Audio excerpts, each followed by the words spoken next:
Welcome to Synthetic Oil Protection. I'm your host Eben, and today we're here at Car Family Auto. Really cool place down here in Henderson. This is a new garage, and we're here to hang out with Jeff. Yep, that's right. This is Jeff, the master mechanic on the channel, and then of course Jason, the owner of the shop. And we'll do a tour. But if you're new to the channel, definitely subscribe. Tap the notification bell. That way you can come back and watch all this important information for European car later. Today, we're doing 4 things, what you need to know as a European car owner on how to take care of it, because it's very important. Just like you take care of your body, you take care of your car. Car. Like a Boston guy, right? All right, so let's do it. All right, Jeff, we're going to do the top shop tour. Shop tour. Jason's the... Come on back. All right. Nothing but the finest camera equipment here. Nice. Work area. Wow. Look at that height of that ceiling. Beautiful. There we go. Boom. So what do we got over here, Jason, on this side? Over here is all of our stock, our filters, everything, our diagnostic tools, our AC machine, all of our fluids, basically everything over here, filters, everything. All right, beautiful. And then over here we have our 3 lifts, and then all of our waste oil, our more fluids. All right, awesome. Now these lifts are good for what type of poundage? 9,000 pounds. 9,000? And then this you could probably do like a Sprinter van too. Yep. So that's like the very classic European Sprinter van. A lot of people live in them now. They're actually homes. Yeah, they're pretty awesome. And Jeff doesn't dabble too much with them, so we'll ship them over here. That's right. All right. We got a guy. We got a guy. Oh, all right. We're ready. Oh, and when we made a mistake Tell one him, Jeff. time. Tell him. We accidentally locked Wolverine in here, and he got really upset. But we ended up letting him out. Yeah. Oh my God. Yeah, He was here, Jeff. It was. He was. There's no other explanation for those giant gouges in the wall. So Jeff, tell us, what do you like about this shop? Well, it's very clean, very clean. It's well set up. You know what? The spacing is pretty good, and got a good area for shop equipment. So Awesome. we'll walk over and look at shop equipment. So. All right. Looks like we have ourselves. So Jason, what was the inspiration behind starting the shop? Give people an honest place to have their vehicle serviced. All right, I like it. It's a good thing to start. Awesome. And how long you been here so far? Since October, beginning All right. of October. All right, so it's a really new shop. So definitely come on down, check it out. And Jeff. All right. Beautiful. Good to go. All right. Let's do this. And then if Jason wants to take on the AMSOIL products, Jeff will be signing them up if he wants to. Absolutely. All right. And that's it. Beautiful. Look at all this space. Let's do it. My goodness. I'm going to build an office in the sky. Yeah, you could do a double layer. Oh, I would love an office in the sky. All right. All right. So let's Water. sit here. Life. So we're going to set up the camera quick, and we'll be talking about cars. Appreciate your patience for checking out the channel. Just going to get this dialed in. And Jeff, if you can sit there for a second, let me make sure the camera looks good. Looks real good. There we go. Beautiful. Look at that. String it blinded. Perfect. All right, we're good. All right. Get that bad Oscar strapped on. All right, good to go. Awesome. So today we're going to be going over four things you need to know about European cars. And I believe one of the very first things is going to be, what was it, Jeff? I forgot. Very first thing we're going to talk about was fuel. Fuel. So it's so important to use high quality fuels, because European vehicles, a lot of them are a little higher compression, stuff like that. Higher compression, direct injection. So yeah, so a lot of different things that are so important to have this proper calculation with the fuel. And the computer's always reading it. It's reading the air-fuel ratio all the time. and to have a good clean burn is will really pay off in the long run. So right now he's tie strapping his phone to the mount. There you go. Get into it. There we go. Oh, we're good. We're Three good. people Oh, shit. tie strapping a phone. Uh-oh. How Stand by. many mechanics does it take to tie strap a phone? 3. 3. So yeah, so we're going to be talking about fuel. The other thing we're going to be talking about was, what was that, Jeff? It was something about unexpected We're gonna repairs. we're gonna do fuel. All right, fuel. We're gonna do fluids for the car. What kind of fluids do you put in your European vehicle? All right, so what type of fluids? Just pull And it back a little, Jeff. there we go. And last but not least, fluids. Yep. What kind of parts? All right, yep, let Jason sit up. Oh yeah, come on in. Woo, slide in. You're right. So, what kind of parts do you put in your European vehicle? Yep. And then finally, who do you let work on your vehicle? Yes. So those are our topics for today. So let's get started. So fuel, Jason, tell us why and what we're supposed to be putting in, low end to high end European car. Well, the majority of your European cars are going to be a little more compression. Majority of them now are all turbocharged. They're all direct injected. So with all that, with the majority of your European cars, you want to run your premium octane through it. If not, you can get detonation, carbon buildup, your performance, your fuel mileage will suffer. Okay. And usually if they are running a bad gas, how would they know if they had, people say, well, I only put the best gas in my car.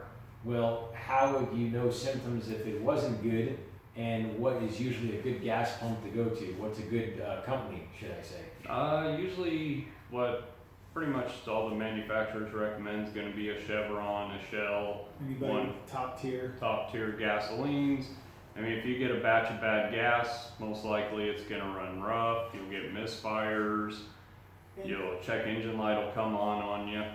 A lot of people, I think, say they got bad gas when they actually didn't. I feel like people think bad gas happens a lot more than it does, but one of the cool little tips and tricks I picked up was if you are fueling up while they are fueling the large tanks, it will move sediment into the fuel and you have a higher probability.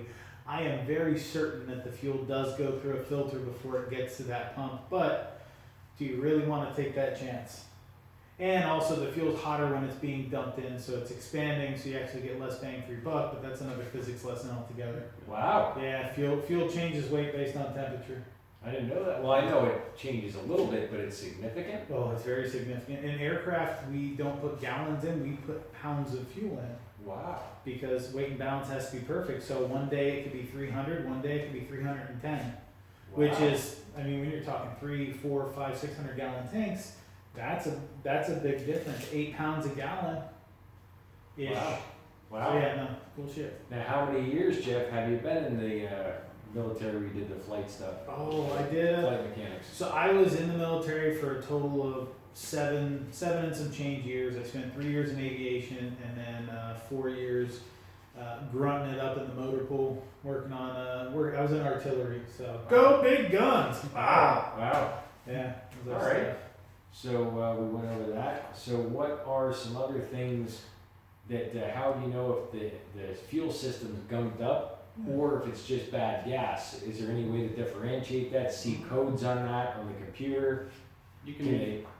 Sorry. Yeah, I don't know. Could they check it out? I have no idea. Usually you'll get a misfire, you'll get a drivability concern if it is bad gas. And at that point you can take a fuel sample. Like if somebody puts E85 into their car that's not meant to have E85, you can do a simple test. You take a fuel sample and you have a bottle of water, you mark it, your water level, you dump in the fuel on top of it, shake it up, and let it sit. I mean, you're allowed, what, 10%? Yeah, they do up to 10%. Yeah, so if you have E85 in there, where your normal water mark is, that split level between the fuel and the water is going to raise.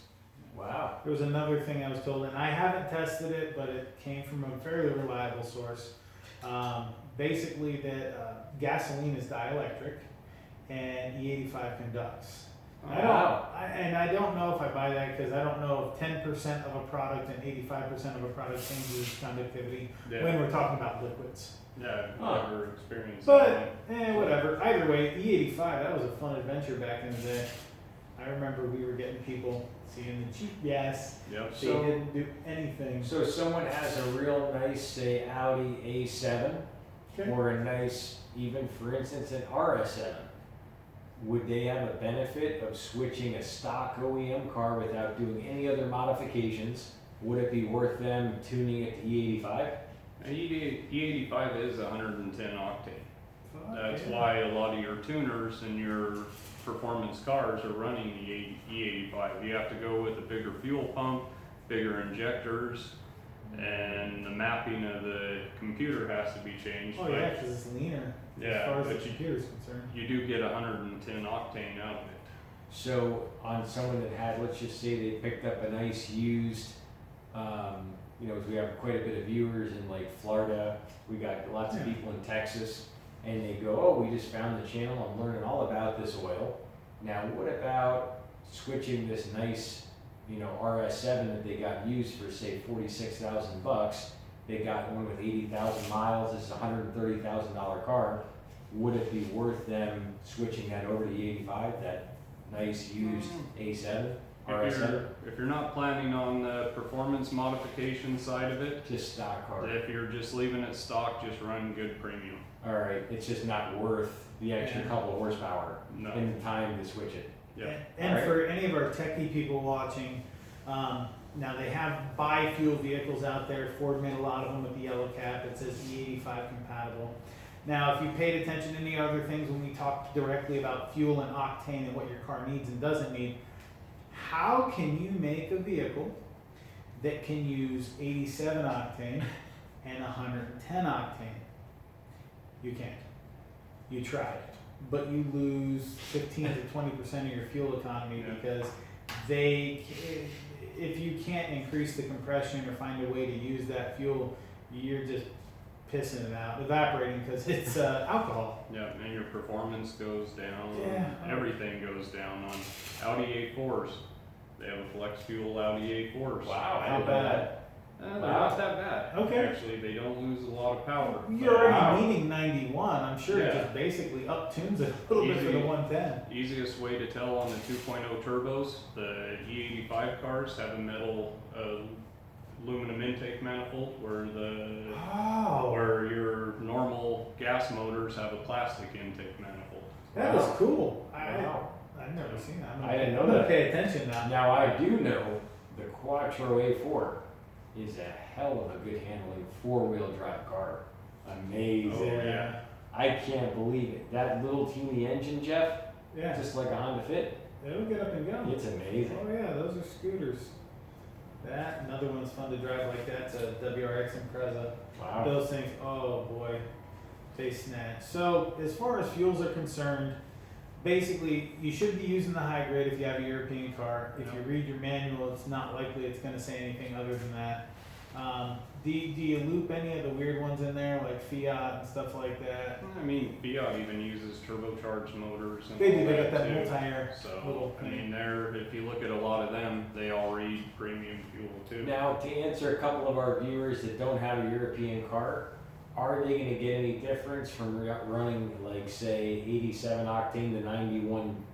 Would they have any one? Would they really want On to a do that? Euro or a non-Euro? A non-Euro, just like a Honda or You something. know, one of the great things, the greatest thing about a Fox body Mustang is it was built with 87 in mind. I put 91 in my awesome car. It doesn't run better. I don't get better at like literally zero benefit. I put 87 and I romp the same. Yeah. So if whatever your car is made for, that is someone way smarter than me or just knowing a little bit more about that area than I do, designed it with 87 in mind. They did the math and stuff. So unless you're going to do a tune, just leave it be. Yeah, exactly, Alright. exactly. So our next topic we're going to discuss is we're going to discuss fluids. Yeah. Gas is a fluid, but it doesn't count. So we've got let's start simple. We're in Vegas. It's hot. Talk about coolant. Coolant, usually manufacturer specific coolants. Okay. We have for all of our Volkswagen and Audi that come through. Yeah. I have bottles of the Volkswagen G12 and G13.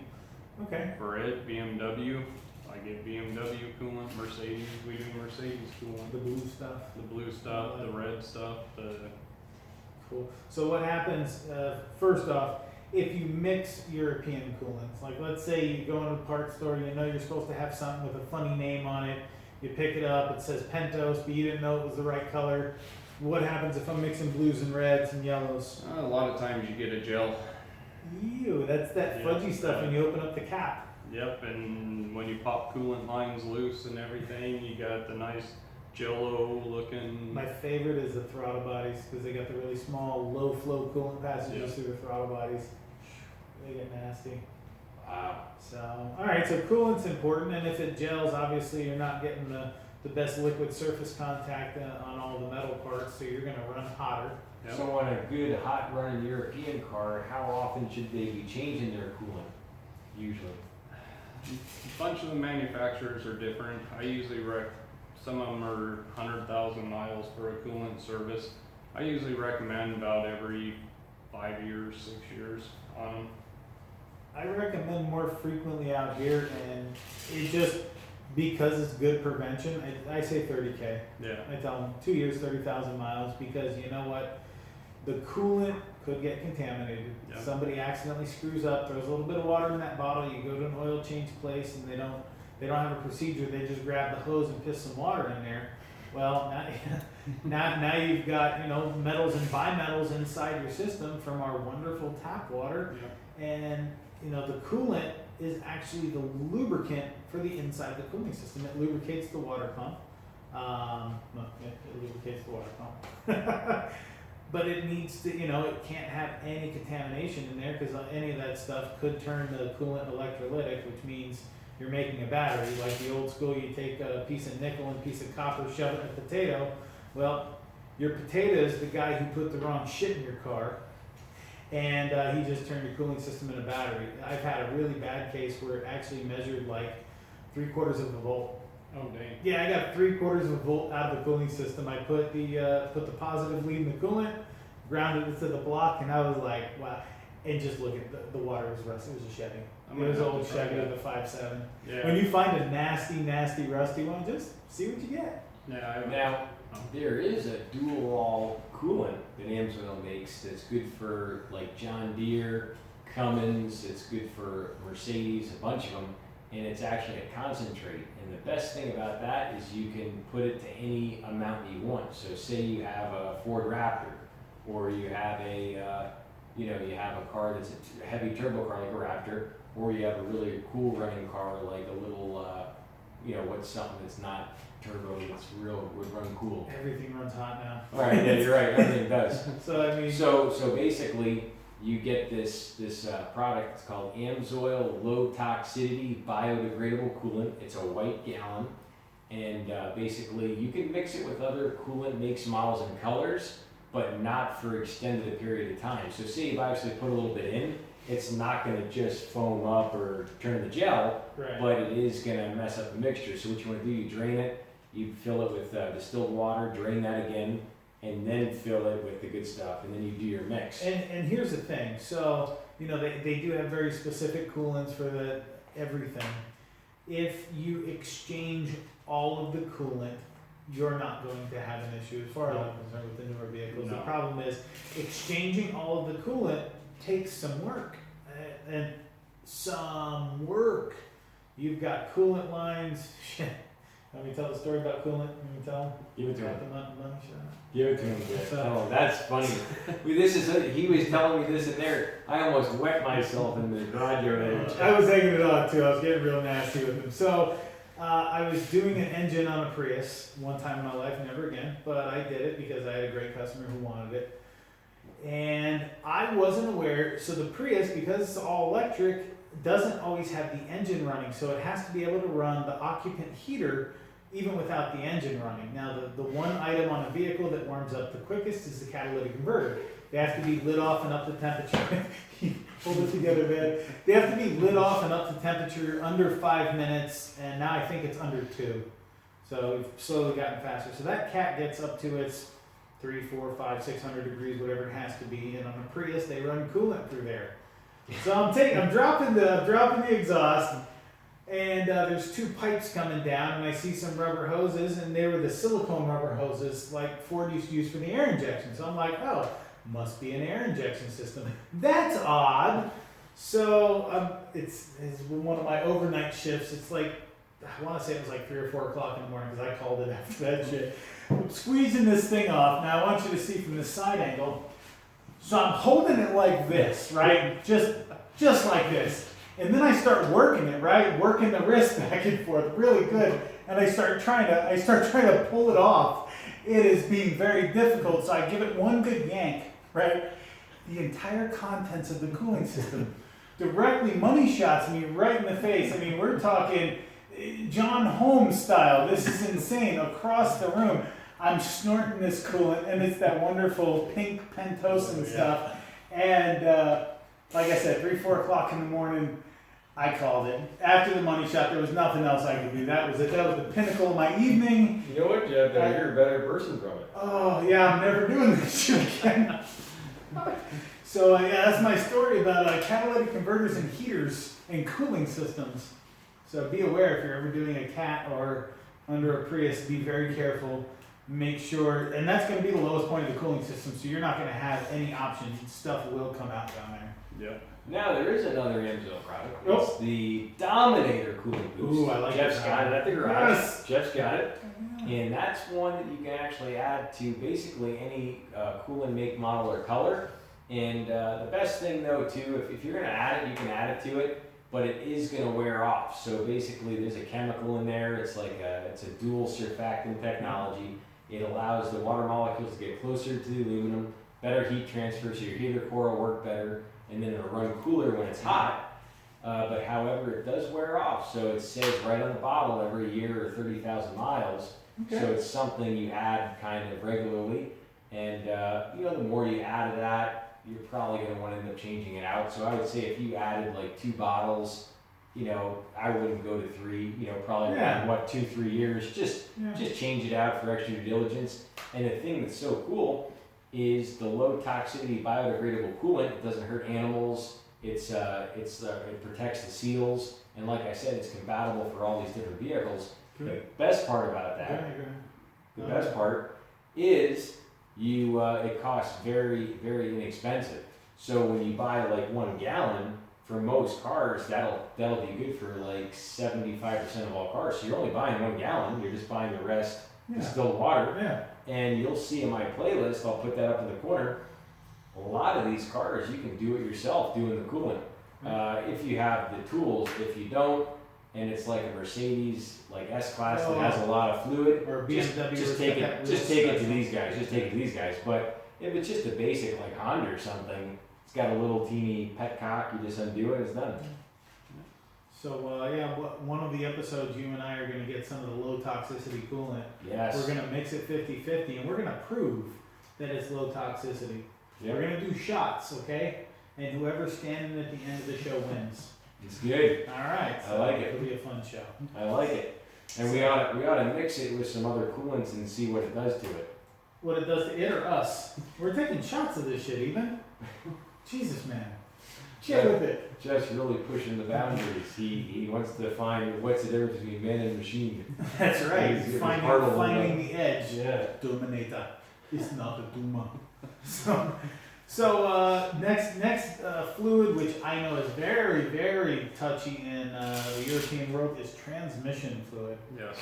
So oil, kind of easy. You got a couple of options. They recommend Castrol Mobile One, and I don't know what the other one is. Usually Castrol Mobile One, basically. Yeah. The biggest. So engine oil is pretty easy, and obviously we do have replacements. We'll get back to engine oil momentarily. Yeah. But transmission fluid. Yep. Tell me about European car transmission fluid and what different transmissions are we servicing? Now you're servicing anywhere from Aisin transmissions to the ZF made by Borg Warner, and all of them have specific fluids. So first off, the Audis that I've driven, they feel like they shift, but they're CVT. Yeah. And I'm sure that takes a very specific fluid. Tell me about that one a little bit. The CVT actually takes its own specific fluid that Audi recommends every 35,000 miles you change the fluid.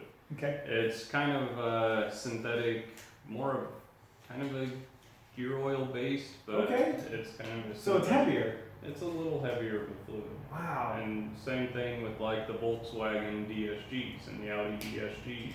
The direct shift, that's a full manual transmission. Oh yeah, That's- it just has a fluid clutch side. Are they two separate fluid sides? No, it's one fluid inside of it usually, and the clutch assemblies actually sit in there. It's a wet clutch inside. Oh, very cool. So like a motorcycle. Yeah, real similar. That's freaking sweet. So, and those also take, it's kind of a We get synthetic the gear DCT oil. fluid and shit Yeah. like that. So then, what transmissions do we have that have regular gears in? So we've got the dual clutch, which is basically an automatic manual. Yep. We've got the CVT, which is drums and bands, and then we have our regular, which has gears. What do you guys?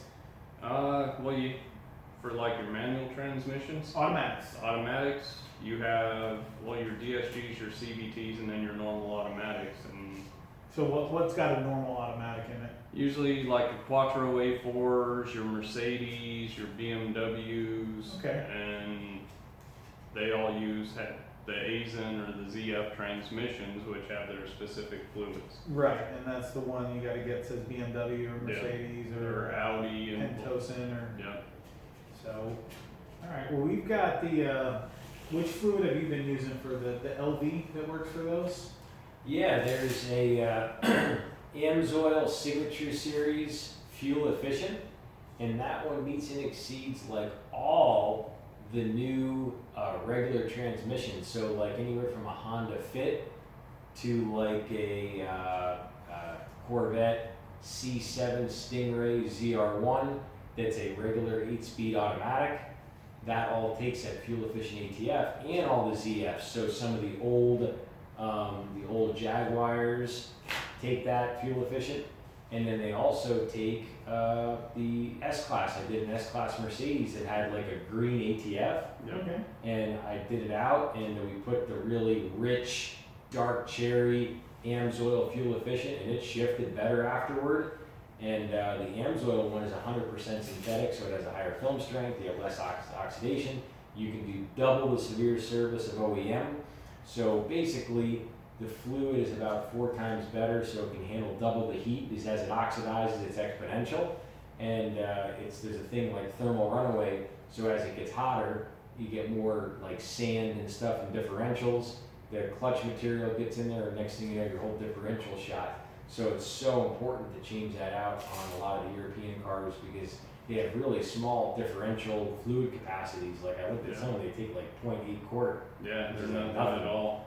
Wow. So it's That's like really it's cool. So scary. it's super important that you have good oil, as opposed to the Corvette we saw the other day that took a shit ton and had a friggin' diff oil cooler. That thing was absolutely friggin' amazing. That The was awesome. ZL1, we did a Camaro ZL1, which is the fastest Nürburgring GM car I think right now. That was insane. I think it is. That was It's insane. a ZL1, Camaro ZL1 1LE.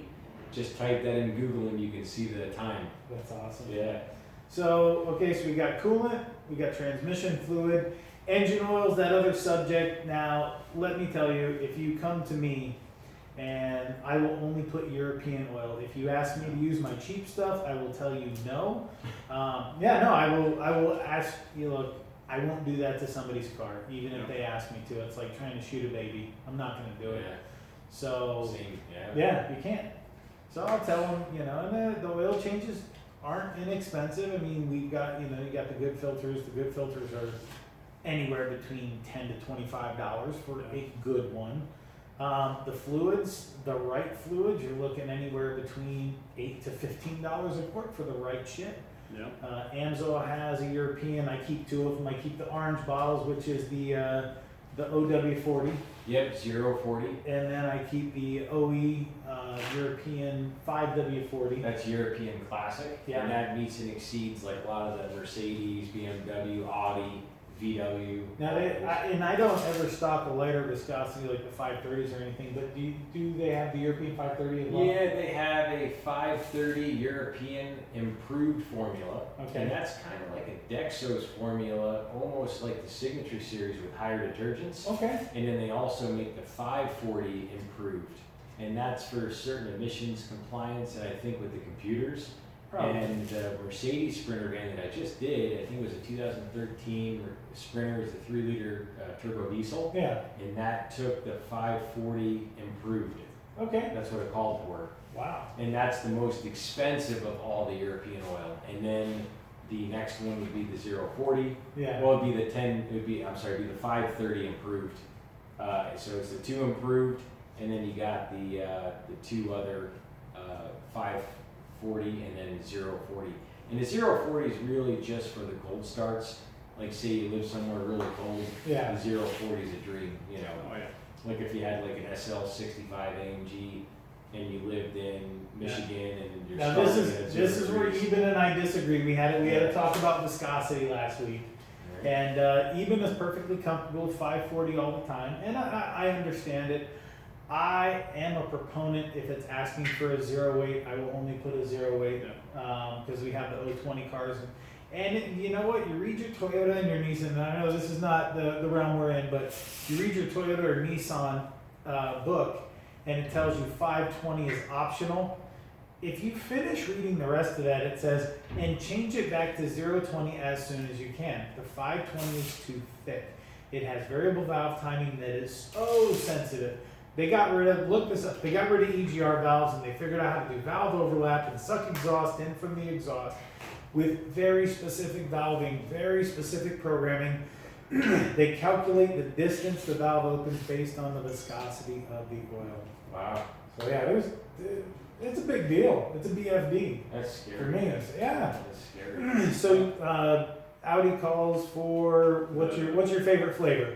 540. Okay. The European, that usually castrated that. Okay. And then even to add your 020 stuff, GM now. Yeah. 530s are going in that also. We had in a couple of weeks ago a 016 Toyota. 0W16. It's got Okay. It's got to go down like water. I can't wait to taste it. I mean, the other stuff's a little molassesy, but this should go down like drinking a beer, I think. So I can't wait to get the next one in and use it again, because it's weird to me pouring that light of oil in cars. It's like 3M oil. So all right, so we got our oil. So 540 is your flavor or preference for all those? Well, we put in whatever weight the car calls for from the manufacturer, but the majority of all the cars we see is 540. So one of the things I do want to call out on European cars, when I open my spec sheet, I have viscosities to choose from. Everything from frickin' 030 all the way up to 2050. Yeah. All of them are options. Now I do understand they have temperature ranges, but the one that we fall